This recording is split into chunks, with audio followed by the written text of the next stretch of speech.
gon' give it to ya. Fuck, wait for you to get it. Jesus Christ!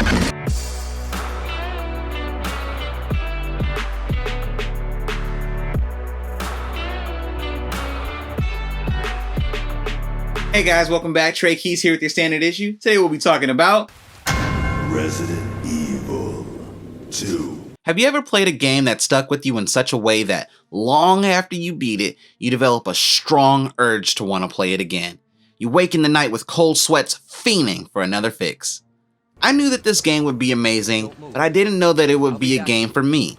I've always been pulled towards games with great stories such as GTA, Devil May Cry, the list goes on. Though I have played Resident Evil games prior to this, such as Resident Evil 1 and Resident Evil 4 as well as Chronicles, all differing in gameplay to such a degree that it's hard to use one game to sell you on the performance of another. RE4 was an action game, Chronicles was an arcade, and RE1 was on a whole other level. Resident Evil 1 was so difficult and it's not exactly obvious as to how to progress. When I was a kid, I died in the dog hallway or the hallway in which you first encounter a zombie. Fixed camera angles just weren't for me.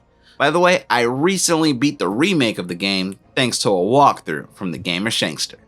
Heck, if Shankster hadn't played through the demo version of the remake for Resident Evil 2, I probably wouldn't have been in such a rush to get it. First, I love the inventory management. It takes me back to my days as a storeroom clerk. There are items you absolutely have to have in order to progress. You have to have your guns, you have to have your keys, health items. Sometimes items take up 2 slots, so you have to keep backtracking the storage crates. It's frustrating and yet challenging. There's a certain level of realism to the game. The voice acting, though casted perfectly, I don't believe the emotional reactions always line up with what's going on. Chew on that, you overgrown son of a bitch. Aside from that, the RE engine is brilliant in its atmospheric representation of Raccoon City, with its wet walls, particle simulations, scars that are embedded in the walls. It's a maze that is constructed in such a way that you don't notice it.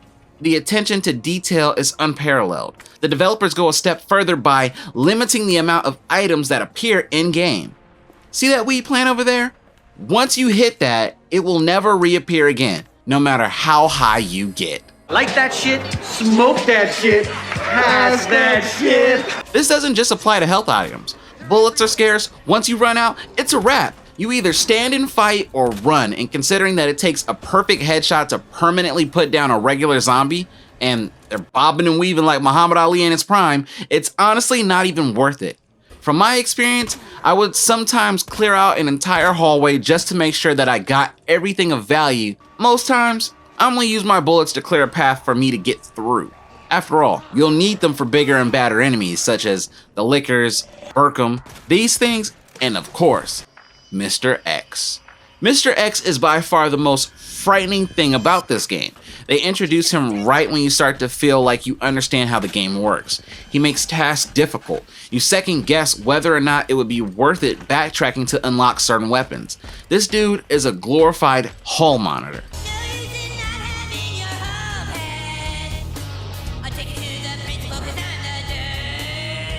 He walks the halls and the mere sound of his boots scare you and you gotta move forward. Otherwise, you will run out of ammo trying to kill him. Trust me, you are going to need it.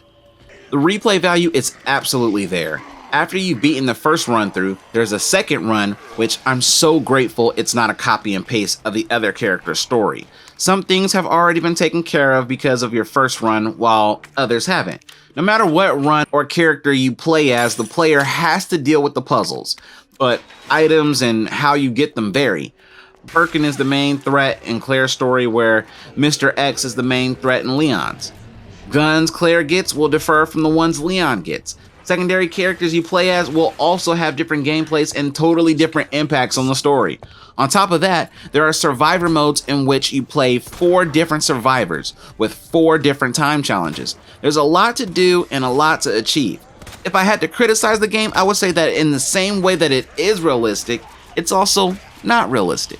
Case in point, this duct tape. Why do I have to use a knife? How come I can't just pull it off?